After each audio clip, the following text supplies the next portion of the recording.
Hello everyone. This video here is in response, another response video. Someone asked me about the teaching English as a second language. Have I ever done the volunteering? 2 years ago, I believe it was about 2 years ago. Yeah, about 2 years ago, I volunteered for the Chris. What was it called? The Chris. Um, it was like some sort of a embassy. The Chris Embassy. You have a whole bunch of refugees, and basically I volunteered to teach English as a second language through them. I was more of a classroom aide. There was an actual teacher there, but I was a classroom aide, so I would help the teacher. So I did that for a month, and it was pretty interesting. I think it was probably the hardest thing I've ever done because I've never taught English to someone who couldn't speak the English. Like these people, it was so complicated because they were like like babies. These were older people. Okay, keep in mind these were older people. We had people there in their late 20s, late 30s, and we had some older people, probably late 40s. I would say late 40s, early 50s, late 40s, something like that. We had some. It was kind of a mixture. But there were quite a few people, and they were all Somalis too. There were well, the majority were Somalis, and then we had one guy. He was from Eritrea. He was from Eritrea, like sort of like an Ethiopian. So he was like Eritrea, and he spoke Arabic. Arabic was the only language he spoke. So yeah, that was pretty much.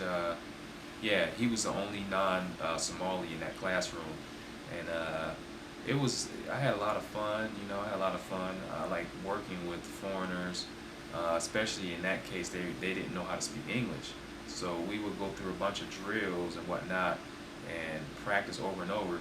And the guy he had, the teacher, we would have Somali to English. So we would read the Somali first, and then we will read the Somali first, and then they will say the English way. It was just so they can get the understanding of what the meaning was of that word or sentence or whatever it was. So yeah, that was a pretty good experience. I did that for a month. Um, I did that for a month. I can't say I learned a lot. I can't say I learned a lot of Somali while doing that because I didn't really use Somali there. I used a little bit, but not a whole bunch. Not enough to learn a lot more. So it was mainly we had to speak English most of the time, but sometimes I will use Somali in places where I thought would be convenient for them to understand. So yeah, but basically it was all English. So um, I think it's like that if you teach English overseas, they will mainly want you to speak in English so the foreigners they can get understand English more and learn it faster that way. That's basically what we did, and we would just go around the classroom and we'll tell them what would it? Oh, we will ask them what today's date is, and they will stand up. They will have to stand up and tell us what the day, what the date was of that day, and introduce themselves. What their name is, where they're from, whatever. When did they come to the U.S.? When did they migrate to the U.S. and whatnot? So it was a pretty good experience. I had a good time. Um, I wish I could have done it longer, but I couldn't. I was only able to do it for a month, and I had to go. I had to actually work somewhere else to earn some income. So, um, yeah, I volunteered for them for a month, and that was pretty much it. And it was a good experience. It was a very good experience. But yeah, if I could do it again, I would definitely do it again. Uh, when I go overseas, I will definitely teach English, of course. Uh, I'm pretty sure I will enjoy teaching English at the same time, practicing the foreign language I'm studying in that of that country.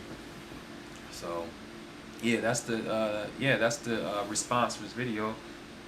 But yeah, that was my experience, and like I said, I wish I could have done it longer because I think I could have gotten better in Somali language.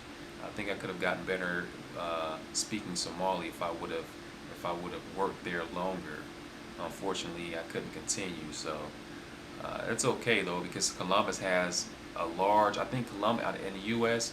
we have the largest Somali community in the U.S. and I think the second largest place will be Washington. I believe it's Washington. So Columbus, we have the largest Somali population in the U.S. So there are always opportunities to practice the Somali language. So um, yeah, but yeah, that will conclude this video.